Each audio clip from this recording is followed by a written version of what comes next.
sao đó nó cũng trồng bột tết đó nó tí xì đó nó tí xì đó nó cũng trồng bột tết nè chứ chứ lo rồi cho này cũng cho để ôm mình trên đá nữa cũng cho cái ôm này phải để trên đá nữa thế thì các bạn lấy cơ cũng cho ôm nó chặt đó thôi rồi cho ôm cơ cho ôm mà mua thay là sai cái ôm đó cho ôm nè được luôn yep yeah good girl Kelly good girl Kelly ôm gặp tôi rồi rồi hồi đó tôi nó nông lục cơ stay back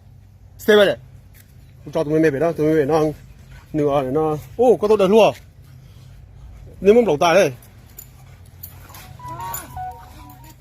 cái gì cái inside cho rồi stay inside cái gì stay inside để cho mấy cái tả tôi ôm nông lục ra tôi ôm này nông lục nó stay back there một té ơ, chả bao giờ,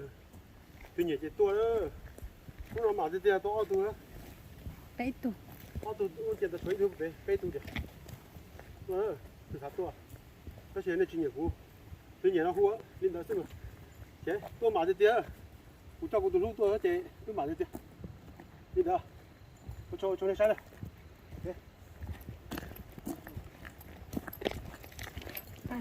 thôi kệ bà.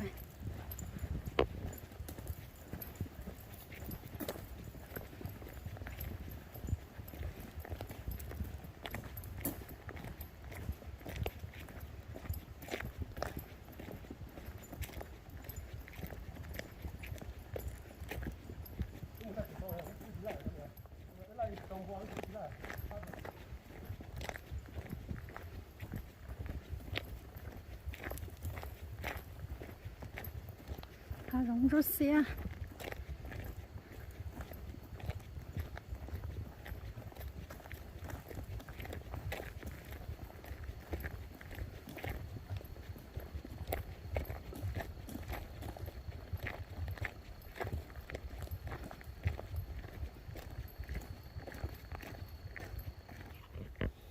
đấy đó,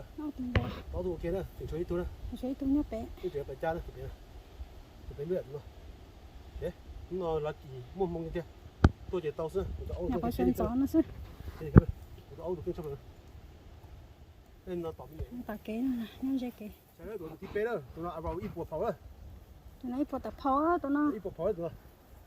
màu thế xưa đó. Tôi màu. Nhưng mà cái tôi tiếp bé đó, tôi tiếp bé à. Rồi sao đó, mình đi vào đây 3 ตัว หมูป่า cho đó, 3 ตัว หมูป่า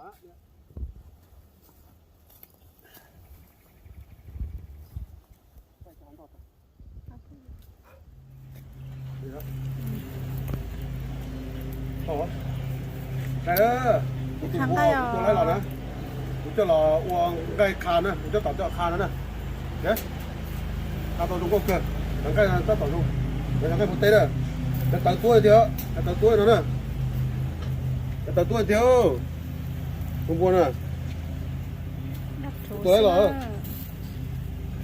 in chú xì nữa, cho nên, đã tỏi thật trò,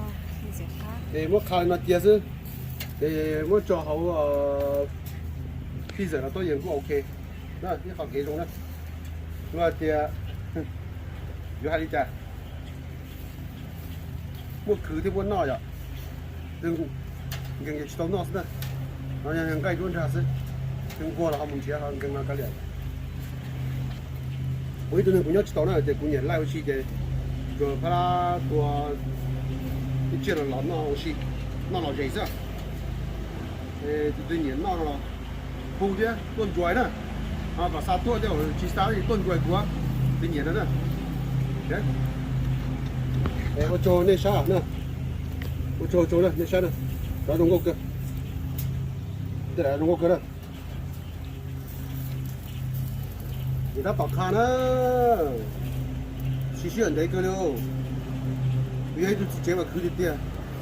thì cứ muốn nó quan điểm nhiều chỗ nó, tôi cứ đi tiền là giờ tôi chỉ chơi này. 年咯，看明好，几年咯，看明就好了。还路如你讲拉这个嘛哦，都对啊，那不管呢，人家收容的要发给个，人家收赔了要发给个是啊那，哎我做那些的晒呢，就晒了，路线而且到处都不晒的。